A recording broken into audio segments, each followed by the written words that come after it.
Hi, this is Pete Lyons with Let's Play Salesforce, and today I'm joined by Katie Agustus from Salesforce, who's got something pretty cool to tell us about. But Katie, why don't you go ahead and introduce yourself first?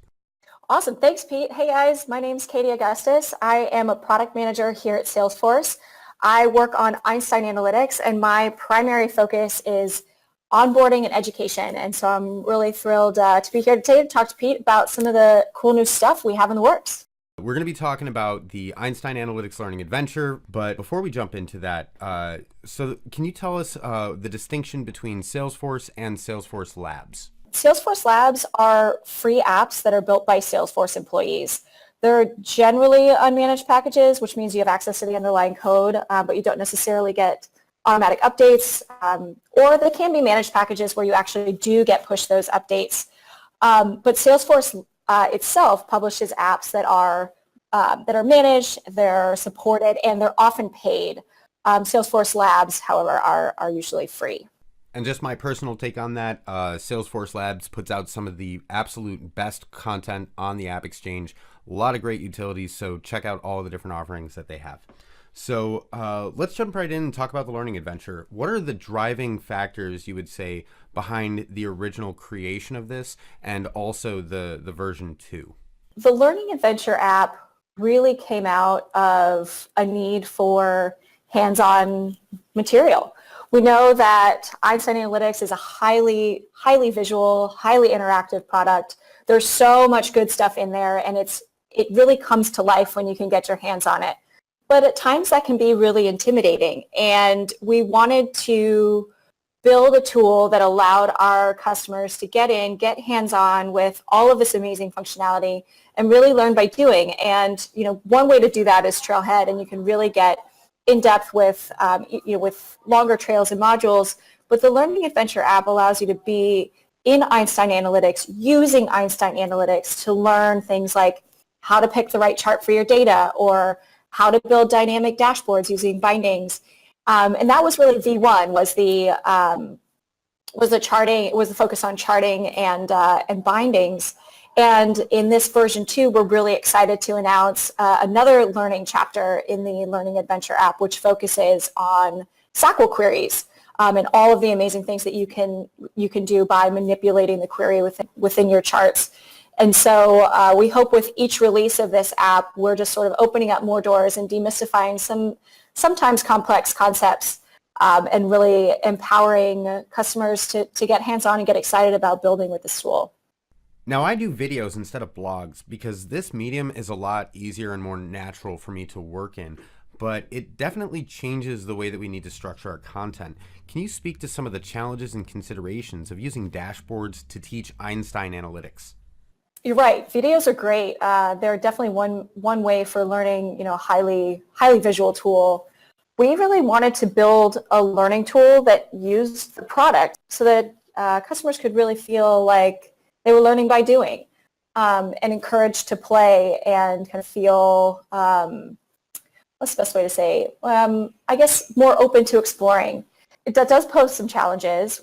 Einstein Analytics dashboards are not your typical learning mechanism, but that's okay. What it really opened up for us was the ability to show users how to kind of do things in the context of the product, which was a really powerful medium.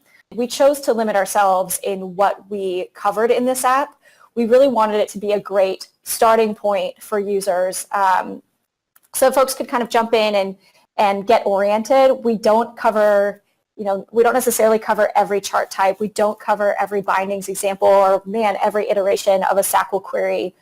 But the goal was to give you the building blocks to, get comfortable with each of these different aspects of the tool and really feel like once you had that foundation that you could really get creative and build on your own.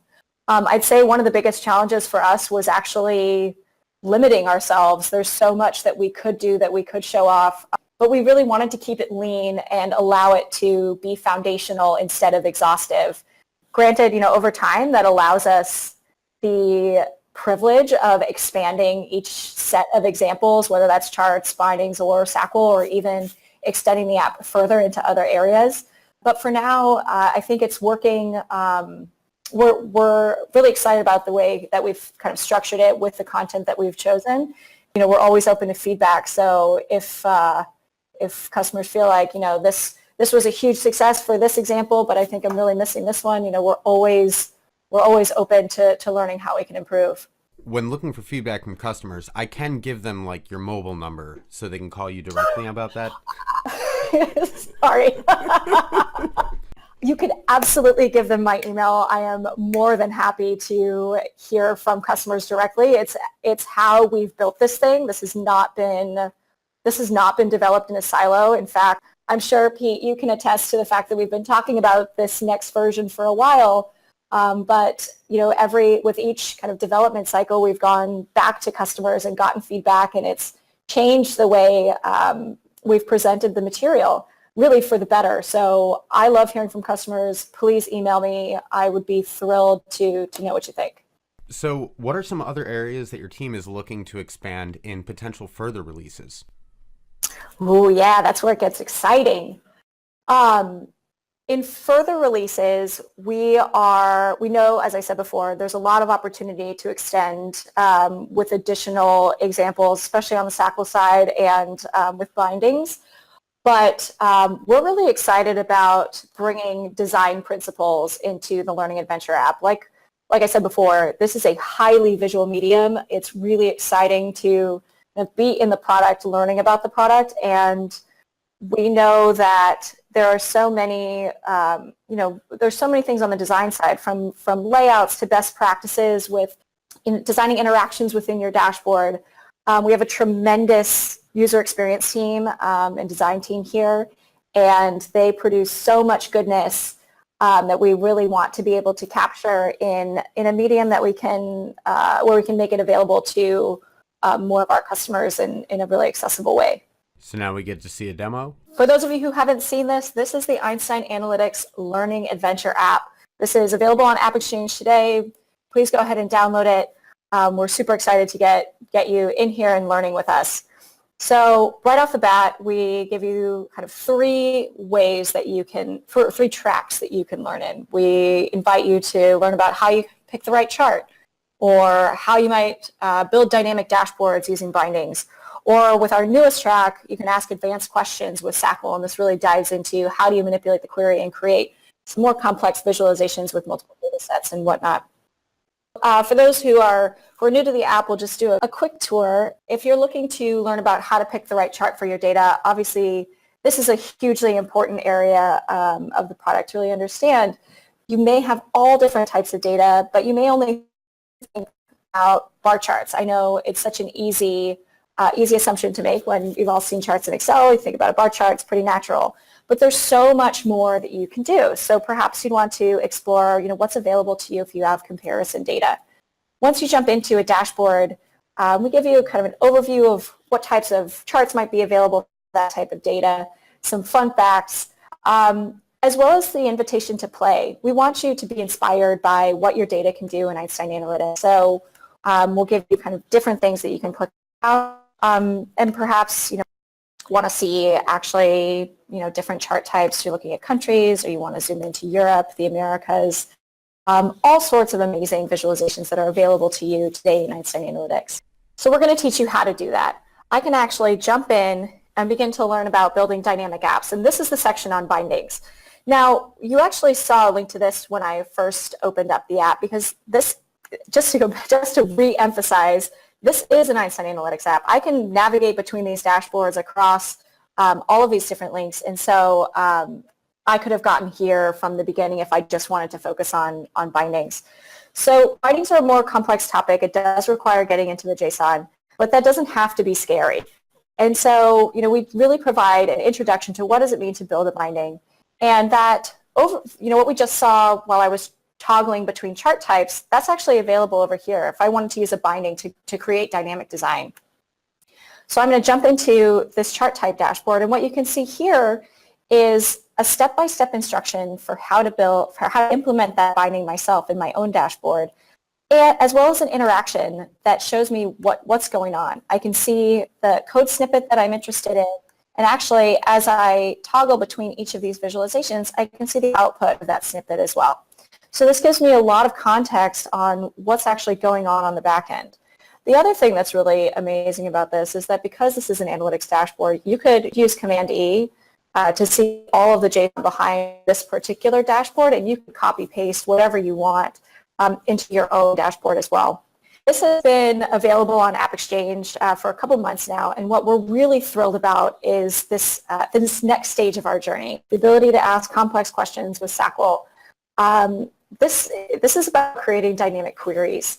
We just showed building dynamic charts, but what about if you really need to take your queries to the next level? This can be a little bit intimidating, especially for folks who've never worked in query languages before. So we want to kind of take the intimidating nature out of this. What we do right off the bat is we actually just give you the SAQL basics. What does it mean? What is SAQL? When I look at a chart, what is the SAQL behind that query? And here we break it down for you. We show you the actual query itself. We tell you what's going on with each of the statements associated with the query to really help new users be oriented around a pretty complex concept. Additionally, we also introduce you to the query editor. This is what's available in Explorer. It empowers you to actually jump in as you're creating a chart in Explorer to manipulate the query itself. And this is where you'll be doing all of the editing to really create those highly customized visualizations that you're looking for. But once you have the basics, then we can actually have you jump into some of the more advanced SAQL operations. For example, one SAQL function that you might be interested in is co-grouping, where you're looking at two data sets and you're bringing them together in a single query. So here, with the example of quota attainment, you can see that we're bringing together quota data for what's each rep's quota, what is their amount that their closed opportunity amount to date, and then bringing those two data sets together and doing some calculations, we can see what's their actual percentage attainment. This does require some SAQL to create this chart, so we actually show you how to do this. As you scroll down, you'll see the query that's powering this visualization. Additionally, we've actually broken down what's going on here. So you can see everything from how we've loaded the opportunity data set and we've filtered the actual co-grouping itself. And we know that for a long time, we've heard a ton of feedback that SAQL has been something that's pretty difficult to learn. You've got to kind of dive into the documentation. You may be new to Salesforce and especially to SAQL, and that can be really intimidating.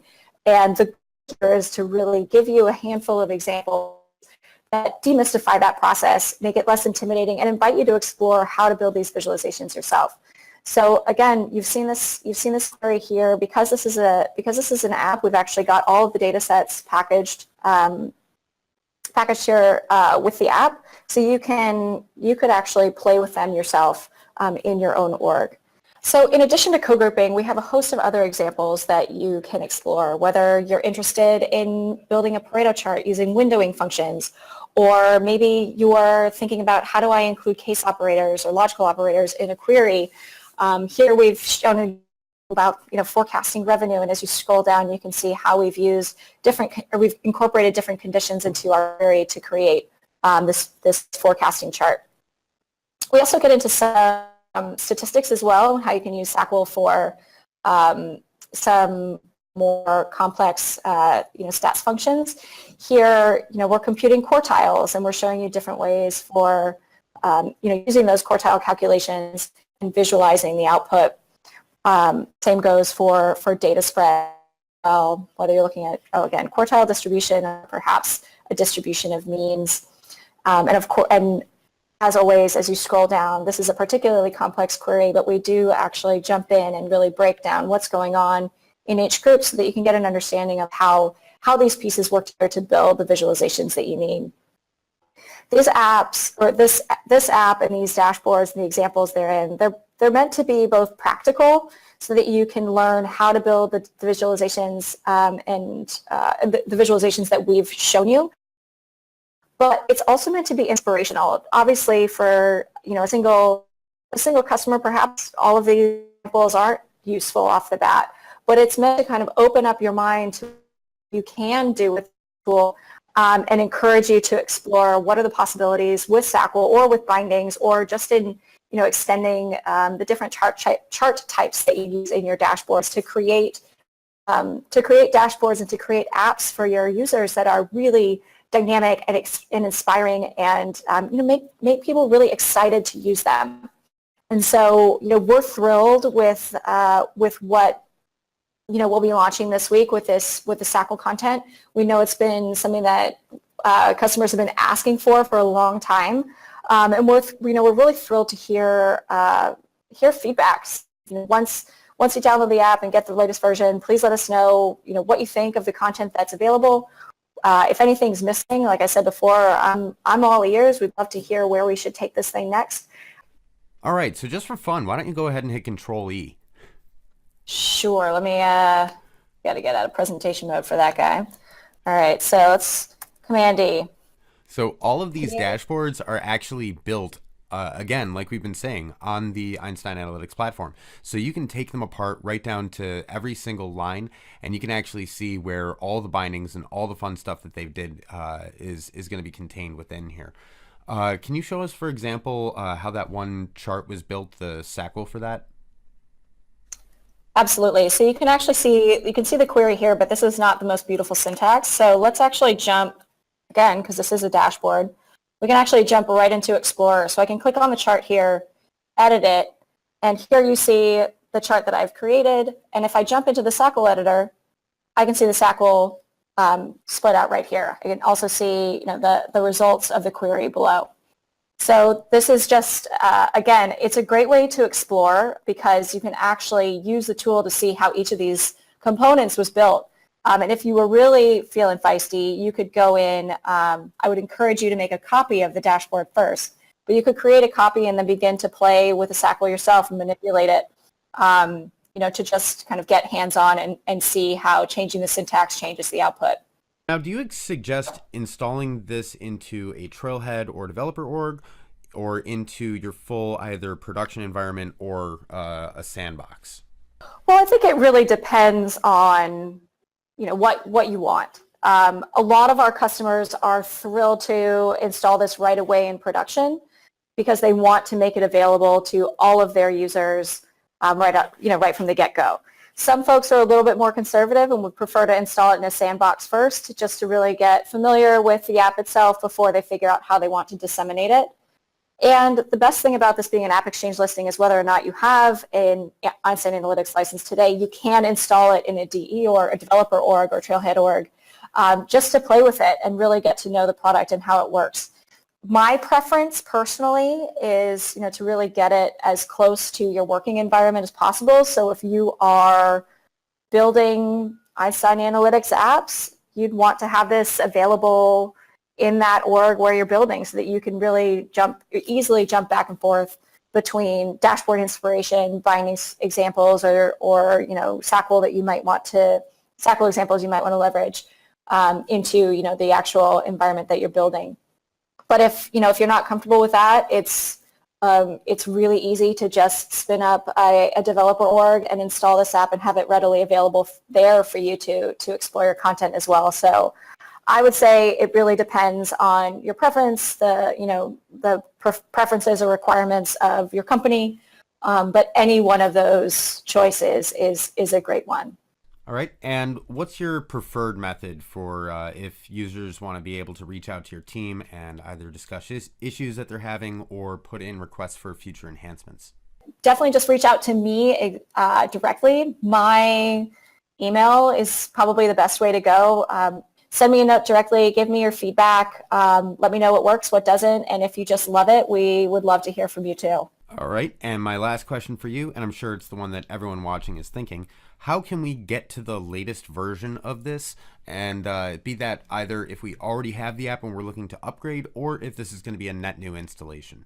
If you already have the app, you will be able to upgrade as soon as the latest version is available on App Exchange, which will be this week. So keep an eye on the Trailblazer community. We will make an announcement there as soon as it is live, and you'll be able to download it right away. If you are installing it in a net new DE org, then you start your process from zero. But either way, if you've got an existing app, you'll be available to upgrade, or you can install it from the get-go. All right, so that's everything that we have for tonight. I want to thank everybody for watching, and I want to thank Katie for joining us. Please like, subscribe, tell a friend, and as always, thanks for watching.